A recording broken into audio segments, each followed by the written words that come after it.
बिस्मिल्लाहिर्रहमानिर्रहीम। अस्सलाम वालेकुम। आज हम नमकीन गोश्त की बिल्कुल सिंपल रेसिपी आपके साथ शेयर करेंगे। मैंने 1 किलो बकरे का गोश्त ले लिया, इसको धो के अच्छी तरह साफ़ कर लिया है। मिक्स हड्डियों के साथ, और इसके ऊपर चर्बी भी है, तो हम इसमें ऑयल वगैरह ऐड नहीं करेंगे, ये अपनी चर्बी में बनेगा। तो मैंने 2 खाने के चमचे अदरक लहसुन का पेस्ट ले लिया है।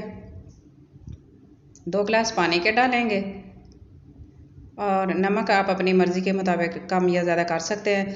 तो मैं नमक 1 टीस्पून ले रही हूँ।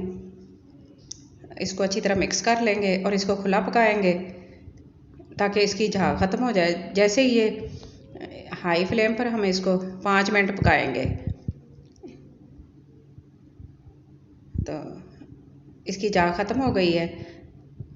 तो अब इस आग बंद कर देंगे। 5 मिनट पकाने के बाद आग बंद कर देंगे और इसका ढक्कन वगैरह बंद करेंगे, और सीटी के बाद तेज़ आंच पर हम 20 मिनट पकाएंगे।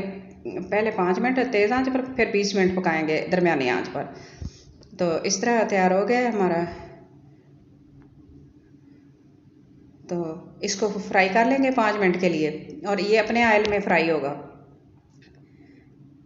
ऑयल हमने इसमें एक्स्ट्रा नहीं है। तो हमारा मटन जो है वो नमकीन गोश्त तैयार हो गया है। इसको अच्छी तरह फ्राई कर लेंगे और इसको डिश आउट करेंगे।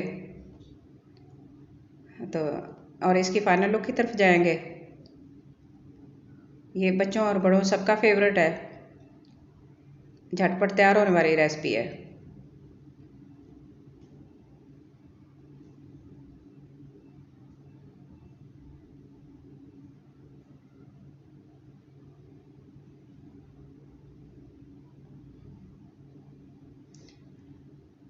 आज की मेरी वीडियो आपको पसंद आई तो प्लीज़ लाइक करें, शेयर करें, सब्सक्राइब करें। अपने दुआ में याद रखना और अपना बहुत सारा ख्याल रखना, और कमेंट बॉक्स में मुझे ज़रूर बताना। Thanks for watching. अल्लाह हाफिज़।